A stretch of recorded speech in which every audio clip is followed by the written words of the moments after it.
Chers amis internautes, bonjour. Décision DCC 17-262 du 12 décembre 2017, l'autre quotidien renseigne que la Cour constitutionnelle ordonne la désignation des membres du COS-LEPI au plus tard le 21 décembre prochain. À en croire les colonnes du quotidien Matin Libre, l'article 219 du Code électoral prévoit la mise en place du COS-LEPI le 1er juillet de chaque année et la cessation de ses activités le 31 janvier de l'année suivante. Une disposition du Code électoral qui est allègrement violée sous le régime de la rupture fait observer le confrère. Et pour cause, le régime en place estime que le COS-LEPI constitue une institution budgétivore qui devra disparaître. À cet effet, suite à la saisie de la Cour des 7 sages par un citoyen en ce qui concerne le retard qu'accuse la désignation des membres du COS-LEPI et leur installation, ce mardi 12 décembre, la Cour a tranché. Dans sa décision, Théodore Olo et ses pairs ont donné jusqu'au 21 décembre à l'Assemblée nationale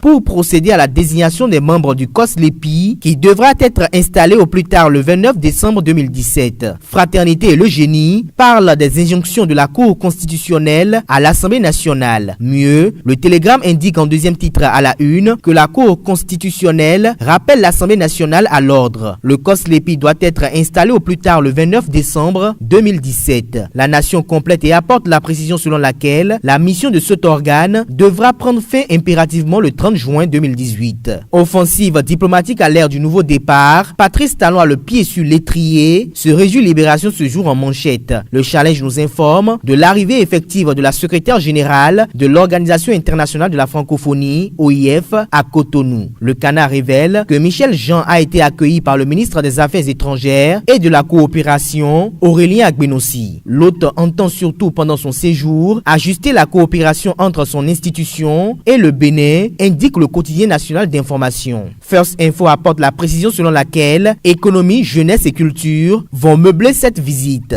De la diplomatie tombant en plein dans l'affaire Soneb, pendante devant la justice béninoise. Matin Libre dévoile que les avocats de la défense remettent en cause la correctionnalisation du dossier envoyé en flagrant délit. Ils plaident devant le juge mardi dernier pour que le dossier de l'ex-directeur général Babalola soit plutôt renvoyé au cabinet. La conséquence, c'est que le juge des flagrants délits sera dessaisi au profit d'un autre juge, celui de l'instruction. Une défense que le ministère public a caractérisée de jeu de dames. À présent, supposée livraison de produits pharmaceutiques au GAPOB par Atao, le quotidien Le Génie publie dans les colonnes de sa parution le démenti du docteur Falilou Adebo à cet effet. Selon les colonnes de Le Génie, s'il y a des irrégularités, c'est qu'il y a des complicités au niveau de la direction des pharmacies ou au niveau de la douane. Le directeur général de GAPOB affirme n'avoir aucun lien avec Atao Mohamed Henro. L'homme dit être très respectueux des textes, de la déontologie et du respect de la santé des populations. Il invite par ailleurs les pharmaciens à lui emboîter le pas afin que la lutte contre le marché parallèle soit effective. Perte d'emploi en cascade dans le public et le privé. Où va le Bénin sous talon? S'inquiète Matin Libre ce matin. Le quotidien rappelle aux dirigeants actuels que des agrégats macroéconomiques sains ne reflètent pas forcément la bonne santé d'un pays. En tout cas, pas dans tous les domaines, martèle le Canard. Et refuser de voir la réalité en face serait faire preuve d'une malhonnêteté inouïe. Sous Patrice Talon, selon le Matin Libre, l'austérité se vit avec ses conséquences bien perceptibles au-delà des pertes d'emplois nées des réformes structurelles engagées par le gouvernement de la rupture à travers la création d'agences de pôles agricoles avec à la clé les nombreux licenciements dans l'administration publique.